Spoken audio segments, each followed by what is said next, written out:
I was first diagnosed with it about 25 years ago.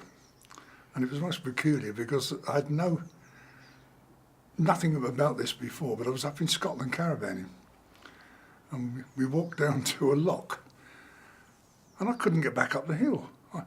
I had to be helped up the hill. It just suddenly came onto me.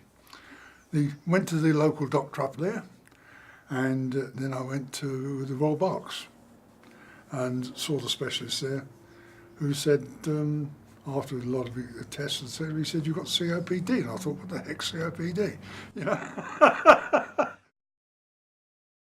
13 years ago, we moved down from West Berks to here.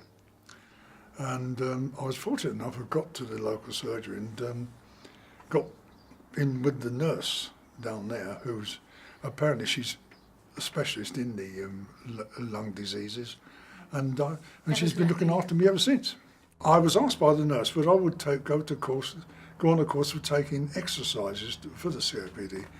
I went there, completed the course, and then came back, and she said, "Well, there's this new program starting, which is the telehealth program." And I thought, you know, what is this, you know?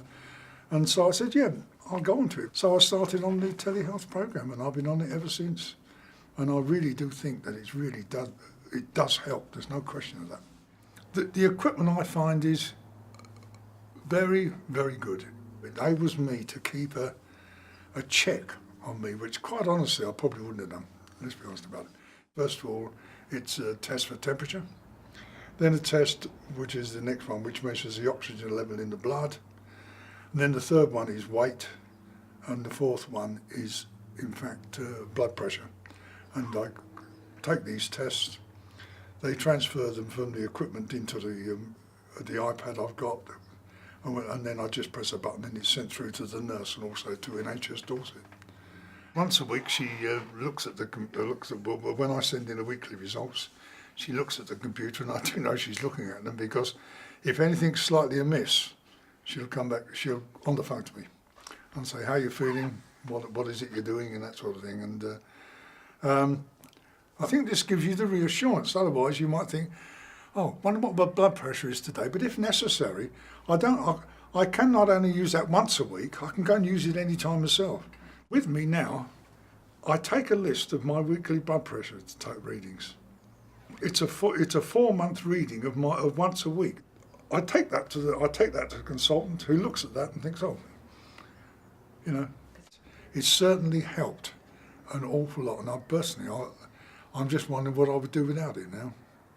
Another advantage is, I suppose, I don't go to the doctors for that all that often.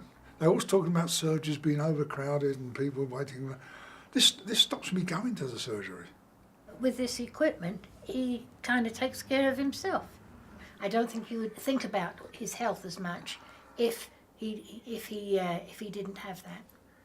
I do think that part of the care is in fact that equipment, and I think all this thing, combined the equipment, combined with the care from the surgery and that etc. I think if I hadn't have had that, I think I would have been dead by now. I'm really honest, don't you think? Yeah. But equally, what I would find useful, which I bring up at these meetings I go to, but it's not yet been done, I would like to be able to communicate back to the nurse. I honestly think that,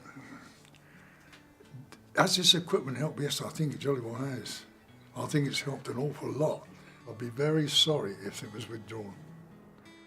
I get peace of mind, and I think when you get old, peace of mind is very, very important.